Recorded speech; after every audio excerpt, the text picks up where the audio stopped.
ఆంధ్రప్రదేశ్లోని పట్టణ ప్రాంతాలలో 3 నెలల్లో 3 లక్షల మందికి ఇల్లు అందించేందుకు ఏర్పాటు చేస్తుంది కూటమి ప్రభుత్వం. ఇదే సమయంలో గ్రామీణ ప్రాంతాల్లోని పేదలకు కూడా ఇల్లు నిర్మించాలని నిర్ణయించింది ఆంధ్రప్రదేశ్లోని కూటమి ప్రభుత్వం.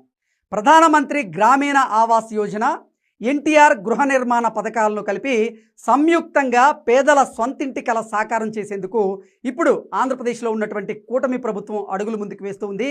ఈ స్కీమ్లో అర్హులైన వారికి సొంత స్థలం ఉంటే చాలు గృహ నిర్మాణం కోసం ఆర్థిక సాయం చేస్తారు.